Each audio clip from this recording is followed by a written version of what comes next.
Welcome to ജോസിനോ-ഹോംബുക്ക്. അപ്പോൾ എല്ലാവരും സുഖമായിട്ടും സേഫായിട്ട് ഇരിക്കണമെന്ന് വിചാരിക്കുന്നു. അപ്പോൾ ഇന്നത്തെ വീഡിയോ എന്ന് പറയുന്നത് നമ്മുടെ ഈ ബിസി സ്കെഡ്യൂളിൻ്റെ ഇടയ്ക്ക് കുറേ സമയം നമ്മൾ കുക്കിങ്ങിന് വേണ്ടിയിട്ട് കളയുന്നുണ്ടായിരിക്കും അല്ലേ. മറ്റു കാര്യങ്ങളാണെങ്കിൽ ചെയ്യാനായിട്ട് സമയവും കിട്ടുന്നില്ല. അപ്പോൾ ചില കാര്യങ്ങൾ നമ്മൾ മുന്നേ കൂട്ടി പ്രിപ്പയർ ചെയ്ത് വെക്കുകയാണെങ്കിൽ കുറേ ടൈം നമുക്ക് കുക്കിങ്ങിൽ ലാഭിക്കാനായിട്ട് പറ്റും. അപ്പം അങ്ങനെ നമ്മൾ കുറേ ടൈം എടുത്ത് ചെയ്യുന്ന അല്ലെങ്കിൽ നമുക്ക് സമയം കളയുന്ന ചില കാര്യങ്ങൾ മുന്നേ കൂട്ടി എങ്ങനെ നമുക്കത് പ്രിപ്പയർ ചെയ്ത് വെക്കാം, അതെങ്ങനെ സ്റ്റോർ ചെയ്ത് വെക്കാം, അങ്ങനെയൊക്കെ കാണിക്കുന്ന ഒരു വീഡിയോ ആണ് ഇന്നത്തെ വീഡിയോ എന്ന് പറയുന്നത്. അപ്പോൾ ഒട്ടും സമയം കളയാതെ നമുക്ക് വീഡിയോയിലേക്ക് പോകാം. എപ്പോഴും പറയുന്നത് പോലെ വീഡിയോ ഇഷ്ടപ്പെട്ടാൽ ലൈക്ക് ചെയ്യാൻ മറക്കല്ലേ കേട്ടോ. അപ്പോൾ ആദ്യം നമുക്ക് പുളി പേസ്റ്റ് എങ്ങനെയാണ് തയ്യാറാക്കുന്നതെന്ന് നോക്കാം. നമ്മൾ സാമ്പാറിലും രസത്തിലൊക്കെ ഇടുന്ന പുളിയുണ്ടല്ലോ, അതെങ്ങനെയാണ് തയ്യാറാക്കുന്നതെന്ന് നോക്കാം. അപ്പോൾ അതിന് വേണ്ടിയിട്ട് ഞാനിവിടെ 1/2 കിലോ പുളി എടുത്തിട്ടുണ്ട്. ഇത് ഞാൻ കടയിൽ നിന്ന് വാങ്ങിച്ച പുളിയാണ്. അത് നമുക്കൊരു പ്രഷർ കുക്കറിലേക്ക് ഇടാം. എന്നിട്ട് അത് നികക്കെ വെള്ളം ഒഴിക്കുക. ഏകദേശം ഒരു 2 ഗ്ലാസ് വെള്ളം വേണ്ടി വരും. നല്ല ചൂടുള്ള വെള്ളം, നല്ല തിളച്ച വെള്ളം തന്നെ അതിലേക്ക് ഒഴിക്കണം. അപ്പോൾ കണ്ടോ, ഇപ്പോൾ പുളി നികത്തി എടുത്ത ആ പാകത്തിൽ വെള്ളം ഒഴിക്കുക നമ്മൾ. അതിനുശേഷം ഒരു 3 വിസിലോളം നമ്മൾ അടുപ്പിക്കുക. 3 വിസിൽ മതി കേട്ടോ, അതിൽ കൂടുതൽ അടിക്കേണ്ട ആവശ്യമില്ല. ഒരു മീഡിയം ഫ്ലെയിമിൽ വെച്ചിട്ട് 3 വിസിൽ അടുപ്പിക്കുക. നന്നായിട്ട് ആവിയൊക്കെ പോയതിന് ശേഷം ഇതുപോലെ ആദ്യം അരിപ്പയിൽ വെച്ചിട്ടൊന്ന് അരിച്ചെടുക്കുക. അപ്പം ആദ്യത്തെ പ്രാവശ്യം അരിക്കാനായിട്ട് നമുക്ക് കുറച്ച് ബുദ്ധിമുട്ടൊക്കെ വരും, എന്നാലും കുഴപ്പമില്ല. പതുക്കെ അരിച്ചെടുത്താൽ മതി. നിങ്ങൾക്ക് അരിക്കാനായിട്ട് ബുദ്ധിമുട്ടുണ്ടെന്നുണ്ടെങ്കിൽ അതിലേക്ക് 2 ഗ്ലാസ് ചൂടുവെള്ളം കൂടെ ചേർത്തൊന്ന് നന്നായിട്ട് കൈ വെച്ചിട്ട് നന്നായിട്ട് ഞെരടിയതിന് ശേഷം പിഴിഞ്ഞെടുത്താലും മതി കേട്ടോ. അപ്പോൾ ഞാൻ ഈ ഒരു പരുവത്തിലാവുന്നത് വരെ വെള്ളം ചേർത്ത് അതിനെ പിഴിഞ്ഞെടുത്തിട്ടുണ്ട്. അപ്പോൾ ഒരുപാട് വെള്ളം ചേർക്കാതിരിക്കുന്നതാണ് നല്ലത്. കുറച്ചായിട്ട് ചേർത്ത് നമുക്ക് ഈ ഒരു പരുവത്തിൽ അതിൽ നിന്ന് പുളി മുഴുവനായിട്ടും പോരുന്ന രീതിയിൽ പിഴിഞ്ഞെടുക്കുക. അതിനുശേഷം 1 ടേബിൾ സ്പൂൺ ഞാൻ അതിലേക്ക് ഉപ്പ് ചേർത്ത് കൊടുക്കുന്നുണ്ട്. ഇനി അടുപ്പത്ത് വെച്ചൊരു മീഡിയം ഫ്ലെയിമിൽ ഇത് നന്നായിട്ട് കുറുകുന്നത് വരെ ഇളക്കി കൊടുത്ത് പാകമാക്കി എടുക്കുക. ഇതായിപ്പോൾ ഏകദേശം അതിൻ്റെ ഒരു പകുതി ഭാഗമായിട്ടുണ്ട്, നന്നായിട്ട് വറ്റി. നമ്മൾ സ്പൂണിൽ ഇതുപോലെ ചെയ്ത് നോക്കുമ്പോഴേക്കും കണ്ടോ, ഇതിങ്ങനെ 2 ഭാഗമായിട്ട് നമ്മൾ സോസൊക്കെ ചെയ്യുമ്പം അതിൻ്റെ ഒരു പരുവം നോക്കൂലേ, അത് തന്നെയാണ് ഇതിൻ്റെ മെത്തേഡ്. ഇനി തണുത്ത് കഴിയുമ്പോഴേക്കും ഗ്ലാസ് ചില്ലിൻ്റെ കുപ്പിയിലേക്ക് മാറ്റണം. പ്ലാസ്റ്റിക് കുപ്പിയിലേക്ക് എടുക്കരുത്, ചില്ലിൻ്റെ കുപ്പി തന്നെ മാറ്റണം. അപ്പം നമ്മുടെ അടിപൊളി പുളി പേസ്റ്റ് റെഡിയായി. ഇത് ഞാൻ നമ്മുടെ പുളി പേസ്റ്റ് വെച്ചുണ്ടാക്കിയ ഒരു ഇൻസ്റ്റൻറ്റ് സോസാണ് കേട്ടോ. പുളി പേസ്റ്റിൽ നിന്ന് 1 ടീസ്പൂൺ പുളി പേസ്റ്റും ഒരു 3 ടേബിൾ സ്പൂൺ ശർക്കരപ്പാനിയും 2 പച്ചമുളകും കൂടെ ചേർത്ത് ഉണ്ടാക്കിയിട്ടുള്ള ഒരു ഇൻസ്റ്റൻറ്റ് സോസാണ്. സമൂസയ്ക്ക് നല്ല കോമ്പിനേഷനാണ്, നമ്മുടെ ടൊമാറ്റോ സോസിനേക്കാളൊക്കെ നല്ല കോമ്പിനേഷനാണ് കേട്ടോ. അടുത്ത ശർക്കരപ്പാനി എങ്ങനെ റെഡിയാക്കി എടുക്കുന്നതെന്ന് നോക്കാം. അപ്പം അതിന് വേണ്ടിയിട്ട് ഞാൻ 1 കിലോ ശർക്കര നന്നായിട്ട് പൊടിച്ചെടുത്തിട്ടുണ്ട്. നമ്മുടെ ഇടികല്ലിൽ വെച്ചിട്ടൊന്ന് പൊടിച്ചു കൊടുത്താൽ മതി കേട്ടോ, നന്നായിട്ട് പൊടിച്ചെടുക്കാൻ പറ്റും. എന്നിട്ട് 1 കപ്പ് വെള്ളം അതിലേക്ക് ചേർത്ത് കൊടുക്കുക. അതിന് ശേഷം അതൊന്ന് തിളയ്ക്കുന്നത് വരെ വെയിറ്റ് ചെയ്യുക. തിളച്ച് വരുമ്പോഴേക്കും ഇതുപോലെ പതപത പോലെ വരും. അതൊരു സ്പൂൺ ഉപയോഗിച്ചിട്ട് എടുത്ത് മാറ്റുക കേട്ടോ. നമ്മൾ ചേർത്ത് കൊടുത്തിരിക്കുന്ന ശർക്കര ഒന്ന് അലിയുന്നത് വരെ മാത്രം തിളപ്പിച്ചാൽ മതി. അതിൽ കൂടുതൽ നേരോട്ട് തിളപ്പിക്കേണ്ട. അങ്ങനെ കൂടുതൽ നേരം തിളപ്പിച്ച് കഴിഞ്ഞാൽ നമ്മൾ പിന്നെ ഫ്രിഡ്ജിൽ വെച്ചെടുക്കുമ്പോഴേക്കും ഭയങ്കരമായിട്ട് ഇത് കട്ടിയായി പോകും. നല്ല തേൻ പോലെ നമുക്ക് കിട്ടും.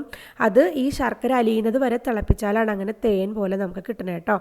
നന്നായിട്ട് തണുത്തതിന് ശേഷം ഒരു അരിപ്പയിലൂടെ അരിച്ച് ഒരു ഗ്ലാസ് കുപ്പിയിലേക്ക് മാറ്റി വയ്ക്കുക കേട്ടോ. ഇനി ഇത് എത്ര കാലം ഫ്രിഡ്ജിലിരുന്നാലും നല്ല തേൻ പോലെ നമുക്ക് എടുക്കാനായിട്ട് കിട്ടും. ഒട്ടും കട്ടിയായി പോകില്ല, നമ്മൾ ആ ശർക്കര അലിയുന്നത് വരെ മാത്രം തിളപ്പിച്ച് കഴിഞ്ഞാലും. ഇനി നമുക്കിത് കൊഴുക്കട്ടയോ സുഖിയനോ അങ്ങനെ എന്ത് ശർക്കരപ്പാനി ചേർത്ത് ഉണ്ടാക്കുന്ന സാധനങ്ങൾക്കും ഇൻസ്റ്റൻ്റായിട്ട് നമുക്ക് ചേർത്ത് കൊടുക്കാവുന്നതാണ്. ആ സമയത്ത് നമ്മൾ ശർക്കര ഇടിച്ച് പൊടിച്ച് തിളപ്പിച്ച് അലിയിപ്പിച്ച് എടുക്കേണ്ട ആവശ്യമൊന്നുമില്ല. ഇൻസ്റ്റൻ്റായിട്ട് തന്നെ നമുക്കിതിങ്ങനെ സൂക്ഷിച്ച് നമ്മൾ ഫ്രിഡ്ജിൽ സൂക്ഷിച്ചാൽ എപ്പോൾ വേണേലും നമുക്ക് എടുക്കാൻ പറ്റും. ഇനി അടുത്തത് തേങ്ങ എങ്ങനെ വറുത്തരച്ച് വെക്കണമെന്നാണ് കേട്ടോ. അപ്പം അതിന് വേണ്ടിയിട്ട് ഞാൻ 2 ബോക്സ് തേങ്ങ എടുത്തിട്ടുണ്ട്. ഇത് ഏകദേശം ഒരു 3 കപ്പിൻ്റെ അടുത്ത് വരും കേട്ടോ. അപ്പം അതിലേക്ക് കുറച്ച് കറിവേപ്പിലയും കുറച്ച് ചെറിയുള്ളിയും ചേർത്ത് കൊടുക്കുക. നമ്മൾ പുറത്താണ് ഇത് സൂക്ഷിക്കുന്നതെങ്കിൽ ചെറിയുള്ളി ചേർക്കേണ്ട ആവശ്യമില്ല. ഞാൻ ഫ്രിഡ്ജിൽ സൂക്ഷിക്കുന്നത് കൊണ്ടാണ് ചെറിയുള്ളി ചേർത്ത് കൊടുത്തേട്ടെ. ഇനി ഇത് നന്നായിട്ട് ചുമന്ന് വരുന്നത് വരെ ഒന്ന് വറുത്തെടുക്കണം. ചെറിയ തീയിലിട്ടിട്ട് വറുത്തെടുത്താൽ മതി. അപ്പം നമുക്ക് ഒട്ടും കരിഞ്ഞു പോകാതെ വറുത്തെടുക്കാനായിട്ട് പറ്റും. നന്നായിട്ട് ഇത് ചുമന്ന് വരുമ്പോഴേക്കും നമുക്കിതിനകത്ത് 1/4 ടീസ്പൂൺ മഞ്ഞൾപ്പൊടി, 1 ടീസ്പൂൺ മല്ലിപ്പൊടി, 1 ടീസ്പൂൺ മുളക് പൊടിയും ചേർത്ത് കൊടുത്ത് അതിൻ്റെയും കൂടെ പച്ചമണം മാറുന്നത് വരെ ഒന്ന് വറുത്തെടുക്കുക കേട്ടോ.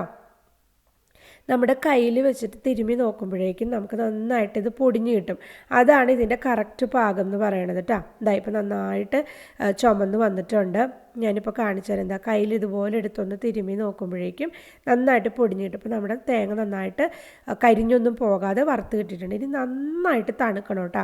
നന്നായിട്ട് തണുത്ത് കഴിയുമ്പോൾ നമ്മുടെ മിക്സിയിലിട്ടിട്ട് ഇതൊന്ന് അരച്ചെടുക്കുക. അപ്പോൾ നമുക്ക് നന്നായിട്ട് തണുത്തതിന് ശേഷം നന്നായിട്ട് വറുത്തിട്ടും ഉണ്ടെങ്കിൽ ഒട്ടും തന്നെ എണ്ണയോ അല്ലെങ്കിൽ വെള്ളമോ ചേർക്കാതെ നമുക്ക് അരഞ്ഞ് കിട്ടും. അപ്പോൾ ഇതിങ്ങനെ തന്നെ നമുക്ക് വേണമെങ്കിൽ വെക്കാട്ടോ. പക്ഷേ ഇങ്ങനെ തന്നെ വെക്കുമ്പോഴുള്ള കാര്യം എന്താണെന്ന് വെച്ച് കഴിഞ്ഞാൽ അതിൽ നിന്ന് എണ്ണ ഇറങ്ങി വന്നിട്ടുണ്ടല്ലോ. അപ്പം ഫ്രിഡ്ജിൽ വെക്കുമ്പോഴേക്കും കട്ടിയായിപ്പോൾ പുറത്താണ് വെക്കുന്നതെങ്കിൽ കുഴപ്പമില്ല. അപ്പം ഞാൻ ഇതുപോലത്തെ സിലിക്കൺ മോൾഡിലിട്ടിട്ട് ഇതിന് ഇതുപോലെ ചെറിയ ചെറിയ ബോൾസ് ആക്കിയിട്ടാണ് എടുത്ത് വെക്കുന്നത്.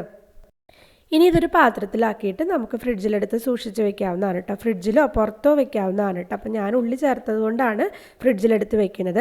അപ്പോൾ ഇതുപോലെ വെക്കുമ്പോഴേക്കും നമുക്ക് ആവശ്യത്തിനുള്ളത് എടുക്കാനായിട്ട് സാധിക്കും. അതല്ല ഇത് ഒരുമിച്ചാണ് വെക്കുന്നതെങ്കിൽ നമ്മൾ പിന്നെ ആ സമയത്ത് നമ്മളിതിങ്ങനെ കുത്തിപ്പൊളിക്കേണ്ടിയൊക്കെ വരും. അപ്പം ഇതുപോലെയാണ് വെക്കുന്നതെങ്കിൽ നമുക്ക് ആവശ്യത്തിനുള്ളത് മാത്രം എടുത്ത് ഉപയോഗിക്കാനായിട്ട് പറ്റും. ഇനി അടുത്ത് കട്ടക്കായ എങ്ങനെയാണ് സൂക്ഷിച്ചെടുത്ത് വെക്കുന്നതെന്നാണ് കേട്ടോ. ഞാനപ്പോൾ എപ്പോഴും LGയുടെ കട്ടക്കായാണ് വാങ്ങിക്കാറുള്ളത്. ഇത് ആദ്യത്തെ പ്രാവശ്യമൊക്കെ എടുക്കുമ്പോഴേക്കും നല്ല സുഖത്തിന് നമുക്ക് എടുക്കാൻ പറ്റും. പക്ഷേ കുറച്ച് നാൾ കഴിയുമ്പോഴേക്കും ഇതിങ്ങനെ ഭയങ്കര ഹാർഡായിട്ടിരിക്കുന്നതാണ്. പിന്നെ നമ്മളിത് ഇടിച്ച് പൊട്ടിച്ചൊക്കെ എടുക്കേണ്ടി വരും. അപ്പം ഞാൻ എപ്പോഴും എന്താ ചെയ്യേണ്ടതെന്ന് വെച്ച് കഴിഞ്ഞാൽ ഇത് വാങ്ങിക്കുന്ന സമയത്ത് തന്നെ നമ്മൾ ഫസ്റ്റ് ഓപ്പൺ ചെയ്യില്ലേ, ആ സമയത്ത് തന്നെ നമുക്കൊരു കറിയിലേക്ക് എത്രയാണോ ചേർത്ത് കൊടുക്കേണ്ടത് ആ ഒരു അളവിൽ ചെറിയ ചെറിയ ബോൾസ് ആക്കിയിട്ട് എടുത്ത് വയ്ക്കും കേട്ടോ. അപ്പം അങ്ങനെ എടുത്ത് വയ്ക്കുമ്പോഴേക്കും നമുക്ക് കറിയൊക്കെ ഉണ്ടാക്കുന്ന സമയത്ത് നല്ല ഈസി ആയിട്ട് അത് ചേർത്ത് കൊടുക്കാനായിട്ട് പറ്റും. ഇതായിപ്പോൾ ഇതുപോലെ ചെറിയ ചെറിയ ബോൾസ് ആക്കിയിട്ട് മാറ്റിയിട്ടുണ്ട് കേട്ടോ. ഇനി ഇത് കുറച്ച് സമയം ഒന്ന് വെളിയിലിരിക്കണം. ഇപ്പം തന്നെ എടുത്ത് കുപ്പിയിലേക്ക് മാറ്റരുത്, കാരണം വീണ്ടും അത് ഒട്ടിപ്പിടിച്ച് പോകും. അപ്പോൾ ഒരിത്തിരി സമയം വെളിയിലിരുന്നതിന് ശേഷം നമുക്ക് കുപ്പിയിലേക്ക് മാറ്റി സൂക്ഷിച്ചെടുത്ത് വയ്ക്കാം കേട്ടോ. അപ്പോൾ ഇതിൻ്റെ ഒരു 1/4 ഭാഗത്തോളം ഞാൻ കട്ടക്കായായിട്ട് തന്നെ സൂക്ഷിക്കും. ഒരു 1/4 ഭാഗത്തോളം പൊടിച്ചെടുത്ത് മാറ്റി വെക്കാറുണ്ട് കേട്ടോ. അപ്പോൾ അതെങ്ങനെയാണ് പൊടിക്കുന്നതെന്ന് നോക്കാം. അപ്പോൾ ആ പൊടിക്കേണ്ട കായം ഒരു ചെറിയ പാത്രത്തിലാക്കിയിട്ട് മൈക്രോവേവിൽ വെച്ചിട്ട് 1 മിനിറ്റ് ഹൈ പവറിലൊന്ന് ചൂടാക്കണം. അപ്പോൾ ഇതുപോലെ ഹാർഡായിട്ട് നല്ലതായിട്ട് ഹാർഡായിട്ട് വരും. നന്നായിട്ട് തണുത്തതിന് ശേഷം മിക്സിയുടെ ജാറിലിട്ടിട്ട് പൊടിച്ചെടുക്കുക. എന്നിട്ട് ഇത് നമുക്കൊരു കുപ്പിയിലാക്കിയിട്ട് സൂക്ഷിച്ചെടുത്ത് വെക്കുന്നത്. അപ്പോൾ കായപ്പൊടി ചേർക്കേണ്ട സമയത്ത് നമുക്കിത് ചേർത്ത് കൊടുക്കാവുന്നതാണ് കേട്ടോ. ഇനി ഇതുപോലെ ചെയ്യാനായിട്ട് പ്രയാസം ഉണ്ടെങ്കിൽ വെളിച്ചെണ്ണയിലിട്ടൊന്ന് ചൂടാക്കിയാലും മതി കേട്ടോ. നമുക്ക് കായം നല്ല സുഖമായിട്ട് പൊടിച്ചെടുക്കാനായിട്ട് പറ്റും. അങ്ങനെയും ഞാൻ ചെയ്യാറുണ്ട് കേട്ടോ.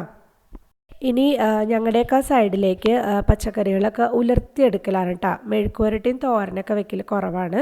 ഇങ്ങനെ ഉള്ളിയും മുളകും താളിച്ച് ചേർത്ത് ഉലർത്തിയെടുക്കലാണ് പതിവ്. അപ്പോൾ അതിനകത്തേക്ക് വേണ്ടിയിട്ടുള്ള ഉള്ളിയും മുളകും താളിച്ച് സൂക്ഷിച്ച് എങ്ങനെയാണ് വെക്കുന്നതെന്ന് നമുക്ക് നോക്കാം. ഇത് എത്ര നാൾ വേണമെങ്കിലും പുറത്തോ ഫ്രിഡ്ജിലോ എവിടെ വേണമെങ്കിലും നമുക്ക് സൂക്ഷിക്കാം. ചീത്തയായി പോകുമൊന്നുമില്ല കേട്ടോ. അപ്പോൾ അതിന് വേണ്ടിയിട്ട് കുറച്ച് ചെറിയ ഉള്ളി ഞാൻ മിക്സിയുടെ ചെറിയ ജാറ് തികയത്തക്കവണ്ണം എടുത്തിട്ടുണ്ട്. അതൊന്ന് ക്രഷ് ചെയ്തെടുക്കുക. അതിന് ശേഷം കുറച്ച് കറിവേപ്പിലയും കുറച്ച് വെളുത്തുള്ളിയും കൂടെ ഒന്ന് ക്രഷ് ചെയ്തെടുക്കുക. ഇനി ചട്ടി വെച്ചിട്ട് വെളിച്ചെണ്ണ ഒരു 3 ടേബിൾ സ്പൂണോളം വെളിച്ചെണ്ണ ഞാൻ ഒഴിച്ചു കൊടുത്തിട്ടുണ്ട്.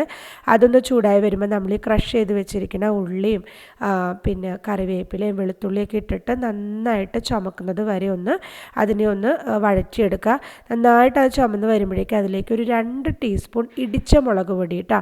അതിൽ കൂടുതൽ ചേർക്കേണ്ട ആവശ്യമില്ല. ഒരു 2 ടീസ്പൂൺ ചേർത്ത് കൊടുത്താൽ മതി. എന്നിട്ട് അതിൻ്റെ പച്ചമണം മാറുന്നത് വരെ ഒന്ന് വഴറ്റിയെടുക്കുക. അപ്പോൾ നമ്മുടെ ഉള്ളിയും മുളകും താളിപ്പ് റെഡി ആയിട്ടുണ്ട്.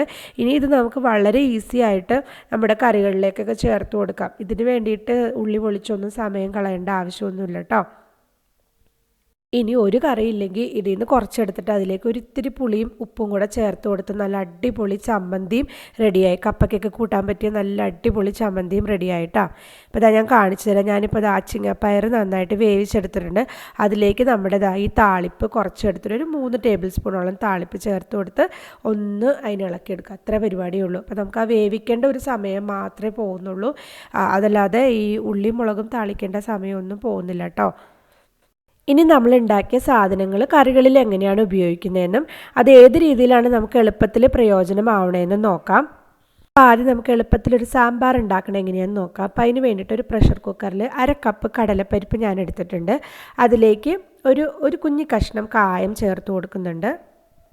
ഇനി അതിലേക്ക് 1 ടീസ്പൂൺ വെളിച്ചെണ്ണ, 2-3 ചെറിയ കഷ്ണം ഉള്ളി, 2 പച്ചമുളകും ആവശ്യത്തിന് വെള്ളവും കൂടെ ചേർത്തിട്ട് നന്നായിട്ട് പരിപ്പ് വേവിച്ചെടുക്കുക. ചെറിയ തീയിൽ വെച്ചിട്ട് നന്നായിട്ട് പരിപ്പ് വേവിച്ചെടുക്കുക. പരിപ്പ് വേവുന്ന സമയത്ത് നമുക്ക് അതിലേക്ക് ചേർക്കാനുള്ള പച്ചക്കറികൾ അരിഞ്ഞെടുക്കാം. നമ്മുടെ കയ്യിലുള്ള പച്ചക്കറികൾ എന്താണോ അതിൻ്റെ കൂട്ടത്തിൽ ഒരു തക്കാളി, ഒരു മുരിങ്ങാക്കോൽ, ഒരു സവാള അതും കൂടെ അരിഞ്ഞെടുക്കുക. പച്ചക്കറികൾ അരിഞ്ഞതിന് ശേഷം നമുക്ക് ഇതിലേക്ക് ചേർക്കാനുള്ള ഇൻസ്റ്റൻറ്റ് സാമ്പാർ പൊടി റെഡിയാക്കാം. അപ്പോൾ അതിലേക്ക് 1/2 ടേബിൾ സ്പൂൺ മഞ്ഞൾപ്പൊടി, 1/2 ടീസ്പൂൺ ഉലുവാപ്പൊടി, 2 ടേബിൾ സ്പൂൺ മുളക് പൊടി, 2.5 ടേബിൾ സ്പൂൺ മല്ലിപ്പൊടി ഇത്രയും എടുത്തിട്ട് നന്നായിട്ട് ചെറിയ തീയിൽ വെച്ചിട്ട് നന്നായിട്ടൊന്ന് ചൂടാക്കിയെടുക്കുക. പൊടികൾ കരിഞ്ഞു പോകാതെ ചെറിയ തീയിലിട്ടിട്ട് നന്നായിട്ട് ചൂടാക്കിയെടുക്കുക. അതിനുശേഷം നമ്മുടെ വേവിച്ച് വെച്ചിരിക്കുന്ന പരിപ്പിലേക്ക് ഈ ഇൻസ്റ്റൻറ്റ് സാമ്പാർ പൊടിയും നമ്മൾ അരിഞ്ഞു വെച്ചിരിക്കുന്ന പച്ചക്കറികളും നമ്മൾ തയ്യാറാക്കി വെച്ചിരിക്കുന്ന പുളി പേസ്റ്റ് ഉണ്ടല്ലോ, അതിൽ നിന്നൊരു 2 ടീസ്പൂൺ പുളി പേസ്റ്റും ആവശ്യത്തിന് ഉപ്പും ആവശ്യത്തിന് വെള്ളവും കൂടെ ചേർത്ത് കൊടുത്ത് ഒരു വിസിൽ വരുന്നത് വരെ വേവിച്ചെടുക്കുക. പച്ചക്കറികൾ വേവിച്ചെടുക്കുക. ഒരു വിസിൽ വന്നതിന് ശേഷം ആവിയൊക്കെ പോയതിന് ശേഷം കുക്കർ തുറന്നിട്ട് നന്നായിട്ട് അതിനെ ഒന്ന് കുറുക്കിയെടുക്കുക. നമുക്ക് ആവശ്യത്തിന് തിക്നെസ് ആവുന്നത്, സാമ്പാറിന് ആവശ്യത്തിന് തിക്നെസ് ആവുന്നത് വരെ അതിനെ ഒന്ന് കുറുക്കിയെടുക്കുക. എന്നിട്ട് അതിലേക്ക് താളിപ്പ് ചേർക്കുക കേട്ടോ. അപ്പോൾ ഞാൻ എപ്പോഴും ഈ പുളി ഇങ്ങനെ പിഴിഞ്ഞൊഴിക്കാനായിട്ട് ആദ്യമേ തന്നെ ചൂടുവെള്ളത്തിലൊക്കെ ഇടാനായിട്ട് മറന്നു പോകും. അപ്പോൾ എനിക്കിങ്ങനെ തയ്യാറാക്കി വെച്ചതുകൊണ്ട് എനിക്ക് ഭയങ്കര എളുപ്പമാണ്. ഇപ്പോൾ അതിൽ നിന്ന് എടുത്ത് 2 ടീസ്പൂൺ അങ്ങ് ചേർത്ത് കൊടുത്താൽ മതി. അല്ലെങ്കിൽ ഇത് പുളി എടുത്ത് ചൂടുവെള്ളത്തിലിട്ട് പിഴിഞ്ഞ് കുറേ സമയം അതിന് പോയി കിട്ടും. അപ്പോൾ അതുകൊണ്ട് ഇങ്ങനെ തയ്യാറാക്കി വെച്ചിരിക്കുന്നതുകൊണ്ട് എനിക്ക് നല്ല എളുപ്പമാണത്. ഇനി അടുത്തത് നമുക്ക് തീയലിൽ എങ്ങനെയാണ് നമ്മുടെ പുളി പേസ്റ്റ് പ്രയോജനപ്പെടുന്നതെന്ന് നോക്കാം. അപ്പോൾ നമ്മൾ എന്ത് സാധനം വെച്ചിട്ടാണോ തീയൽ ഉണ്ടാക്കുന്നത് ആ പച്ചക്കറിയൊക്കെ ഒന്ന് വഴണ്ടി വന്നതിന് ശേഷം അതിലേക്ക് 1 ടീസ്പൂൺ നമ്മുടെ പുളി പേസ്റ്റ് ചേർത്ത് കൊടുക്കുക. എന്നിട്ട് ഒരു കുറച്ച് വെള്ളം, ഒരു 1/2 ഗ്ലാസ് വെള്ളം ചേർത്ത് കൊടുത്താൽ മതി. അതും കൂടെ ചേർത്ത് ഒരു 5 മിനിറ്റ് നന്നായിട്ട് തിളപ്പിക്കുക. അതിന് ശേഷം നമ്മൾ തയ്യാറാക്കി വെച്ചിരിക്കുന്ന വറുത്തരപ്പുണ്ടല്ലോ, നേരത്തെ നമ്മൾ തയ്യാറാക്കി വെച്ചതാണല്ലോ, അതിൽ നിന്ന് ആവശ്യത്തിന് എടുത്ത് ചേർക്കാം കേട്ടോ. അപ്പോൾ ഞാനിപ്പോൾ ഒരു 10 അതുപോലത്തെ ഒരു റൗണ്ട് ചേർത്ത് കൊടുത്തിട്ടുണ്ട്, 10 ബോൾസ് ചേർത്ത് കൊടുത്തിട്ടുണ്ട്. എന്നിട്ട് ഒരു ഗ്ലാസ് വെള്ളവും കൂടെ, ഒരു ഗ്ലാസ് ചൂടുവെള്ളവും കൂടെ ചേർത്തിട്ട് നന്നായിട്ട് അതിനെ ഒന്ന് തിളപ്പിച്ചെടുക്കാം. ഒരു 1/2 ടീസ്പൂൺ ശർക്കര പാനിയും കൂടെ ചേർത്ത് കൊടുത്തിട്ടുണ്ട് കേട്ടോ. അത് ഓപ്ഷണലാണ്, വേണമെങ്കിൽ മാത്രം ചേർത്താൽ മതി. ആവശ്യത്തിന് ഉപ്പും കൂടെ ചേർത്ത് കൊടുത്തതിന് ശേഷം നന്നായിട്ട് ഇതിനെ ഒന്ന് കുറുക്കിയെടുക്കുക കേട്ടോ. ഇനി ഉപ്പും പുളിയും ഒക്കെ പാകത്തിനാണോ എന്ന് നോക്കുക. ഈ പുളി നമ്മൾ ആദ്യമേ വേവിച്ച് വെച്ചിരിക്കുന്നത് കാരണം കൊണ്ട് ഇത് കറിയിൽ ചേർത്തിട്ട് വേവിക്കേണ്ട ആവശ്യമൊന്നുമില്ല. നമ്മൾ ഉപ്പ് ചേർക്കുന്ന പോലെ തന്നെ നമുക്ക് പുളിയും കൂടെ ചേർത്ത് കൊടുക്കാം. ആ ചേർക്കുന്ന പുളിയുടെ ആ ടേസ്റ്റ് തന്നെയായിരിക്കും പിന്നീടും വരിക കേട്ടോ. അപ്പോൾ എന്താ നമ്മുടെ ഉള്ളിത്തേൽ നന്നായിട്ട് കുറുകി നന്നായിട്ട് റെഡി ആയിട്ട് വന്നിട്ടുണ്ട് കേട്ടോ. ഒരു 1/2 മണിക്കൂർ മതി. 1/2 മണിക്കൂർ കൊണ്ടൊക്കെ നമുക്ക് ഉള്ളിത്തേൽ റെഡിയാക്കി എടുക്കാൻ പറ്റും. ഇനി 5 മിനിറ്റും കൊണ്ട് തക്കാളി രസം ഉണ്ടാക്കണം എങ്ങനെയാണെന്ന് നോക്കാം. അപ്പം അതിന് വേണ്ടിയിട്ട് 2 പഴുത്ത തക്കാളി നന്നായിട്ട് കൈവച്ച് ഉടച്ചെടുക്കുക. അതിലേക്ക് ഒരു 1/2 ടീസ്പൂൺ കായപ്പൊടി, 1/2 ടീസ്പൂൺ മഞ്ഞൾപ്പൊടി, ഒരു 1/4 ടീസ്പൂൺ ഉലുവാപ്പൊടി, 1 ടീസ്പൂൺ മല്ലിപ്പൊടി, 1 ടീസ്പൂൺ മുളക് പൊടി, 1 ടീസ്പൂൺ കുരുമുളകും 6 അല്ലി വെളുത്തുള്ളിയും കൂടി നന്നായിട്ട് ചതച്ചതും, 1 ടീസ്പൂൺ പുളി പേസ്റ്റും, 3 ഗ്ലാസ് വെള്ളവും കൂടെ ചേർത്ത് നന്നായിട്ട് ഇളക്കിയെടുക്കുക. ഇനി അതിലേക്ക് ആവശ്യത്തിന് ഉപ്പും കൂടെ ചേർത്ത് കൊടുത്തിട്ട് നന്നായിട്ട് അതിനെ ഒന്ന് തിളപ്പിച്ചെടുക്കുക. അപ്പോൾ ഇതിൽ നമ്മൾ ആ തക്കാളി കൈവച്ച് ഉടച്ചെടുക്കുന്ന സമയം അത്രേ വേണ്ടി വന്നുള്ളൂ. ബാക്കിയെല്ലാം നമ്മൾ നേരത്തെ പ്രിപ്പയർ ചെയ്ത് വെച്ചതാണ്. ഉലുവാപ്പൊടിയും കായപ്പൊടിയും പുളി പേസ്റ്റും ഒക്കെ നമ്മൾ നേരത്തെ പ്രിപ്പയർ ചെയ്ത് വെച്ചതാണ്. ഇനി തിളച്ചതിന് ശേഷം ഒരു 5 മിനിറ്റും കൂടി അതിന് തിളപ്പിച്ചെടുക്കുക. അതിനുശേഷം ഉപ്പും പുളിയൊക്കെ ടേസ്റ്റ് ചെയ്ത് നോക്കിയിട്ട് പാകത്തിനാണോ എന്ന് നോക്കിയിട്ട് ഗ്യാസ് ഓഫ് ചെയ്തിട്ട് ഒരു പിടി മല്ലിയില ചേർത്ത് കൊടുക്കുക. ഇനി മല്ലിയില ചേർത്തതിന് ശേഷം നമ്മൾ കടുകും മുളകും കൂടെ താളിച്ചിടുക കേട്ടോ. ഇത്രയേ ഉള്ളൂ, നമ്മുടെ അടിപൊളി രസം റെഡിയായി. 5 മിനിറ്റ് വേണ്ടി വന്നുള്ളൂ ഈ തക്കാളി രസം റെഡിയാക്കാനായിട്ട് കേട്ടോ. അടിപൊളി രസം റെഡിയായിട്ടുണ്ട്. അപ്പോൾ ഇത്രയേ ഉള്ളൂ ഇന്നത്തെ വീഡിയോ. എല്ലാവർക്കും ഇഷ്ടമായെന്ന് വിചാരിക്കുന്നു. ഇഷ്ടമായാലൊന്ന് ലൈക്ക് ചെയ്യണം, ഷെയർ ചെയ്യണം. അതുപോലെ തന്നെ സബ്സ്ക്രൈബ് ചെയ്തിട്ടില്ലെങ്കിൽ സബ്സ്ക്രൈബ് ചെയ്ത് സപ്പോർട്ട് ചെയ്യണം കേട്ടോ. അപ്പോൾ ഒരു നല്ല വീഡിയോ ആയിട്ട് വരുന്നത് വരെ ബൈ ബൈ.